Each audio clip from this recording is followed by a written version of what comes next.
So thank you, and let me begin by saying what a privilege it is to be in your beautiful country and to be with your wonderful people, and to thank you for the invitation to be here today.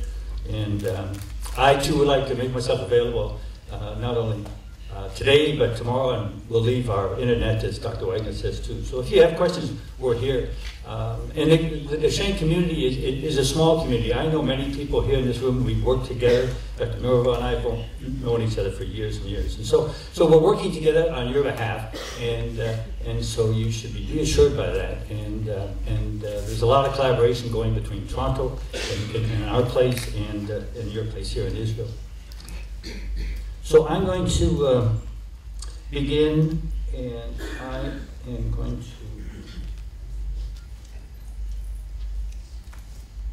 begin. What I'd like to do is talk about corticosteroids and what you as parents in the Shen community need to know. And I really have 3 points to make with you this morning. And these are, one, are steroids really the best we have? And the take-home message is, yes, they are the best we have, and we need to know how to use them well while we wait for better things that Dr. Wagner has shared with you, because there are exciting things happening. So we'll review the corticosteroids. And yes, there are some risks and there's some benefits, and we'll review those with you. It's important that you know about them, to be comfortable with them as you move forward. And probably the most important message I want to leave you with is how important parents are in this whole endeavor for Duchenne, and our boys and the families. So let's start off with steroids. And this reference, which has been translated by your community here in Little Steps, into your local community language. And this is really a parent-driven project that Pat Furlong was a leader in. And really, it was in recognition that there was a lot of changes. As Dr. Finder said, some places have good clinics, some places don't have good clinics. And this is a sort of a summary of what you as a parent and you as patients could expect from the community, the medical community and the rehab community for Duchenne muscular dystrophy. So it's a very important document for you to read and to be comfortable with, and to help you with the process. So steroids, as Dr. Finger said, the breath machine has been around for a long time. He's been around a long time too, like more than 30 years. And there's a general feeling that people can agree on a few things. One is that they help keep muscles stronger, longer. They buy time. They slow the progression of the weakness. And it's really best to start when the boys are walking. We don't want to leave it too late. And it's best to give once a day, every day, if you can do it. And it's really a balanced discussion that you have with your physicians and Dr. Dorvo and everyone is what are the risks and what are the benefits, and we'll look at those today so that you're making an informed choice. And again, another theme is that there's a lot we don't know. There's a lot we're learning with your help, and there's a lot more we need to learn. So let's look at the risk and the benefits. What's the good and what's the bad? So the benefits are that short-term, as Dr. Wagner said, some of these boys really now have a lot more energy. They can run faster, they can swim better, they can ride a bicycle, and lots of things. And so it's really quite encouraging that not all, but most boys feel better and stronger. I'm wanting to share with you the long-term. And when I speak of long-term, I'm talking 20, 30 years. This is not a childhood issue now. This is an adult issue. These boys are getting to be men. They need jobs. They're going to universities and things. So we're taking the big picture now, which is a very changing picture and one of a lot of optimism. I'm going to focus on 5 areas with you about muscle strength. We're going to talk about walking. We're going to talk about how they're breathing and how Dr. Finder reviewed with you. The breathing has changed a lot. We're going to look at their heart, because the heart's a muscle as well. We're going to look at their spine. And the spine is very important because the muscles keep it straight. If the muscles get weak, the spine gets weak. And we're going to talk about arm strength very briefly. So these are the 5 areas that we're going to talk about. And what I'm excited to share with you is that I can guarantee you, and there aren't very many guarantees in life, that all boys, or 99.9% of the boys, will have benefits in some of those 5. Maybe 4 of the 5, 3 of the 5, but they'll all have some benefits. So it's something to look forward to. It's something to be comfortable with. So we're going to take these one at a time, and we're going to talk about the risks, and then we'll come back to the benefits. The risk, one is, and parents struggle with this, and we can spend more time on this later. I'll just touch over the top now. Sometimes the boys tend to put on weight even without steroids, and on steroids sometimes the weight can be even more difficult to control. Things like salt and low salt and controlling. In Canada we have an extra food group, and it's called Chicken McNuggets. And these guys all have Chicken McNuggets, and it's hard to keep them on McDonald's and fast foods. Fast foods are a killer for calories. So fast foods and sodium are things, and there are many more that we can talk about. Oftentimes it's a family thing. The family has to engage in this, so everybody goes on a weight watching control program. Obesity is a big problem in Canada, and it's something that we all need to deal with. Behavior. Now, as you know, many of these boys have some challenging behaviors. Some of the boys have school issues, they have ADHD, and some of the boys they're actually very creative. And so there are school issues and behavior sometimes that are a problem. This boy, after starting steroids, his behavior actually got better. And I'll tell you why he got better, why he's better, because now he could swim, and now he was getting medals in swimming. In fact, he could swim faster than his sister. So can you imagine how great that would feel, and how good he feels about himself, and how confident he feels, because now he can swim and compete with other children and feel good about himself. That's not always the case, because some of the boys develop a change in the behavior, and they become a little more difficult to manage.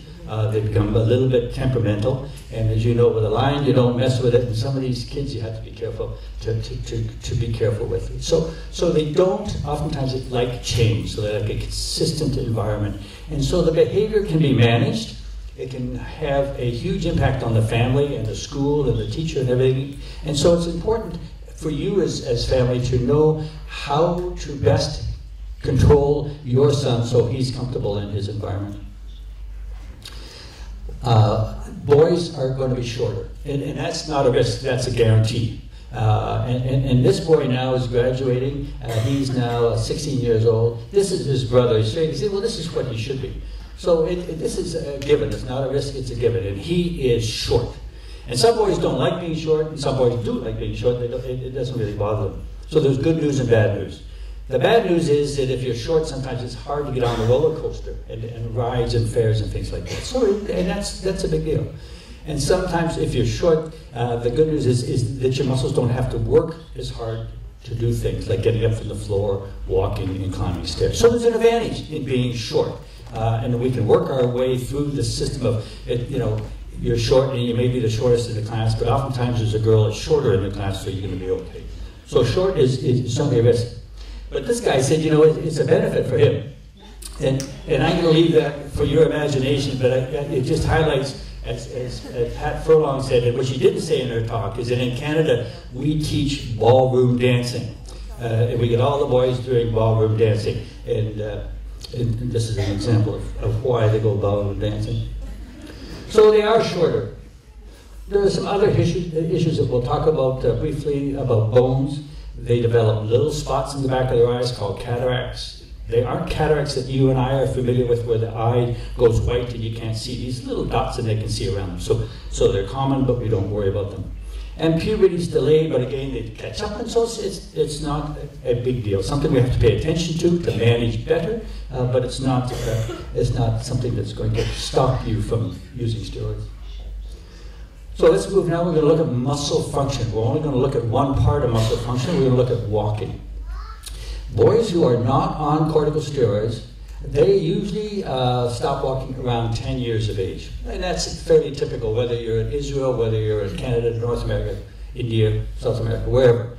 That's fairly typical. On corticosteroids, if you start early when the boys are still walking, and they're able to tolerate the 1 day a dose, and then they're going to walk 3 to 5 years longer. That's significant. The boys feel it's important, and I think it is really important.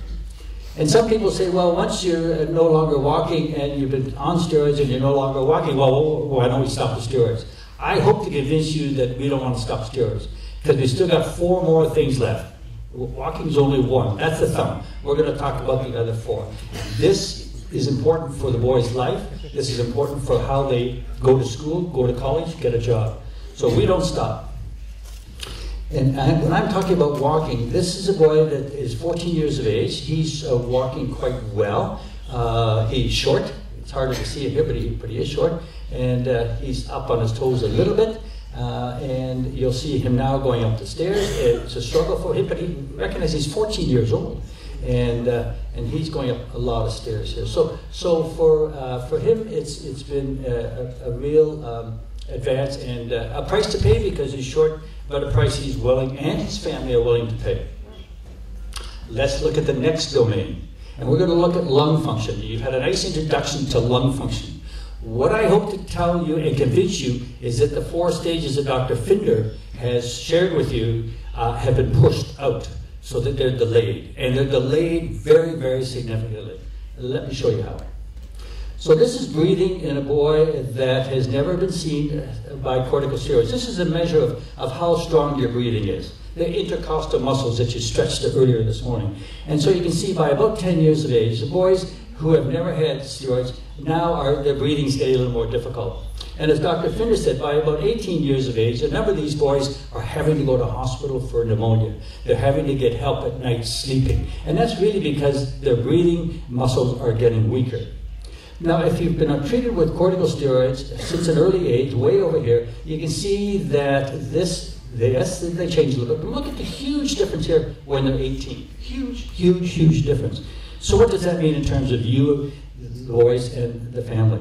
At 18 years, you can expect the following. You can expect the boys to have a better cough. And as Dr. Finder said, the care of the lungs is all about a cough. And if you can cough, you're in good shape. And he made some very good examples of that. So you're going to have fewer troubles with pneumonia, infections. You're going to be fewer admissions to hospital, which is a huge thing. And the need for nighttime ventilation is pushed off into the distance. So that phase 2 and phase 3 is delayed by at least 5 years and maybe even more. So let's look at the next one is heart function. Now heart's a muscle and it's the same as every other muscle and it's involved too, it's common. But I'd like to share with you the exciting news that corticosteroids have in heart function. These are boys that we looked at over the last 10 years. So these are boys who are between 10 and 20. Their ages are around 15. Now these boys have never had steroids. And these boys have had steroids. This is a type of steroid that is very similar to prednisone or prednisolone. Okay, they're all the same. So let's look at the heart function. This is just a measure of heart function. What it is, it measures how strong the pump is and how much blood is pushed out of the blood, out of the heart. And so if you've got a good number greater than 45%, then your heart's really doing quite well. So you can see at 15 years of age, about 20% of boys have a good heart. Okay, 20% have a good heart. But if you've been on corticosteroids, at about the same age, 95% have a good heart. And that's dramatic. The catch is, we're not sure how long it's going to last, but what we can tell you is that between 10 and 20 years, heart problems, the weak pump is very uncommon. It happens, yes, but usually it doesn't. So this is a very exciting thing, again, for you to keep in mind. There are some other heart medicines too, which even might make this better. And those are being studied as well. So that's an important thing for you to remember. Let's look at the spine. And as I said, the spine is very important to be straight. If it's straight, then you sit comfortably. If your muscles, which run up and down here, are weak, then the back tends to wobble, tends to curve, and develop what's called a scoliosis. So if you have not had steroids, and again, this is worldwide, 9 out of 10 boys, 90% of the boys are going to get a wobble in their spine that the doctors have to fix. They have to put a metal rod, make them straight, so they can sit and be comfortable in their chair. On corticosteroids, only 10% have surgery, not 90%. So there's a difference between 90 with no steroids and 10% with steroids. So our orthopedic surgeon, and you've got an orthopedic surgeon who's here today, who's very committed to this, and they know each other. So they talk about bones and they talk about spines. Our orthopedic surgeon says, we just don't operate on spines anymore. So it's a dramatic improvement in terms of the quality of life and not having to have that major surgery. And after surgery, the boys still have good arms. For the few boys that have had surgery, they still have good arms so they can feed themselves and they're independent for that. So it's quite an impact on quality of life. What about bones? And I'm just going to touch about this. There's lots more I could say, but I just want to remind you again that the genetics plays a big role. Not genetics of Duchenne, but genetics period. If your parents have bad bones, there's a high risk that you might have bad bones as well. So it's something we live with. Physical activity is important for keeping bones strong. And I'm a great fan of swimming, and you've seen swimming today, and I know your people are great swimmers, probably better than we are, because where we come from, we have ice. We don't have nice warm pools like you have. So swimming is a great physical activity, and it's fun. And as you heard from the video, you got to have fun. You got to get the family together. You got to have fun. So having fun with physical activity is really important. We also add things to the diet if they need to. We automatically give the boys vitamin D. The boys oftentimes have low vitamin D. It's not a drug. It's easy to take. It doesn't cause any side effects, so we just give it to them. You've got more sunshine than we do, so we may need it more than you. But we check the boys' vitamin D and make sure they get enough of it. And then if they don't get enough calcium in the diet, then we give them calcium as well.